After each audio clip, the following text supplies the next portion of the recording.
STEM. Humanities. You've heard the age-old debate. STEM is the field that prepares you for the real world.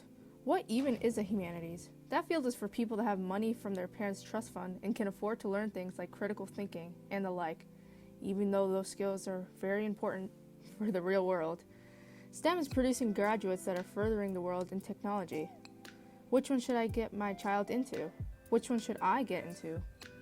A lot of these factors are fueled by universities funding these programs, for good or for bad.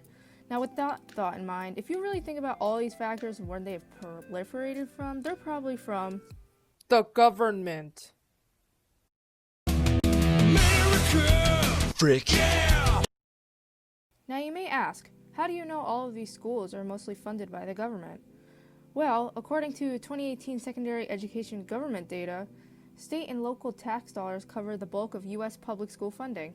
The federal government spends just under $55 billion per year on K-12 education, in addition to outlays for early childhood education and post-secondary programs like loans and grants for college tuition.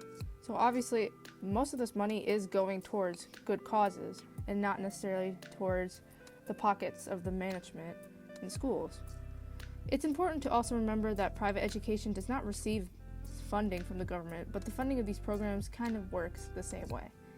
Now, with that in mind, we must talk about how the government funds these programs and indirectly pushes STEM over the humanities.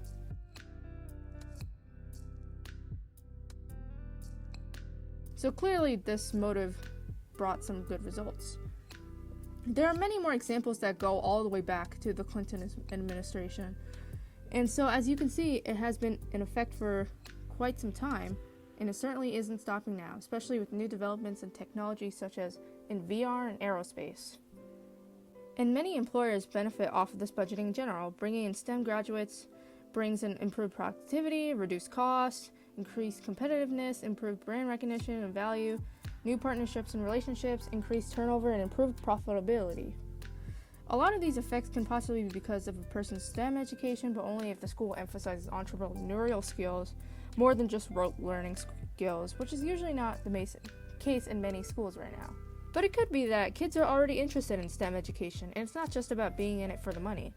According to edsource.gov, the budget with which the legislature approved this much in Government Brown signed yesterday includes a $6.1 billion increase in funding for K-12 schools. It calls for nearly $400 million for programs promoting science, technology, engineering, and math education, ranging from STEM teacher recruitment to after-school coding classes to tech internships for high school students. Just want to note that this is from the state of Florida, but as you can tell, that is a lot of money.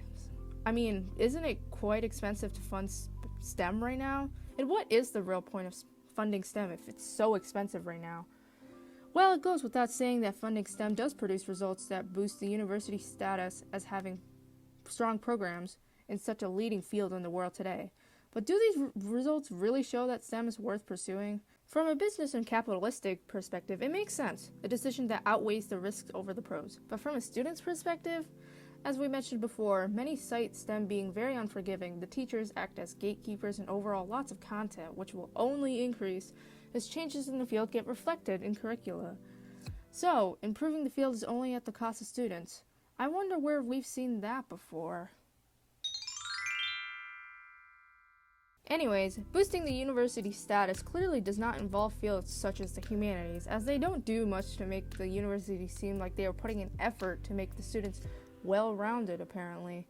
The humanities are largely unchanging. Just look at any curriculum current day, which is mainly due to less funding and less potential in the field as a whole, as seen by teachers and administrators. And because of the results of this education, a lot of people are not willing to go into humanities to risk their futures. Even the students themselves don't see this field as applicable to real life, and thus the field doesn't get any funding from not only universities but the government itself, reflected by enrollment. This is just one example, but the government clearly benefits from innovation, as seen in STEM graduates working in STEM companies, as it brings in more tax money than people in the humanities. The support for STEM makes sense, but for humanities, the increasing pressure for creating graduates that are technology literate, along with skills emphasized in the humanities, i.e. communication, teamwork building, etc., which is quite ironic, it only shows that you need both fields to be taught to students to properly be well-rounded people not only in the corporate circle, but life in general. But then what about this? According to an Insider Higher Ed article, a $60,000 per year history professor teaching 200 students a semester, for example, can generate surplus revenue so that a $130 per year engineering professor can teach 30 students a semester. To bring up, as this shows that there can be a way to elevate both fields without losing benefits from the government, each other, and the students.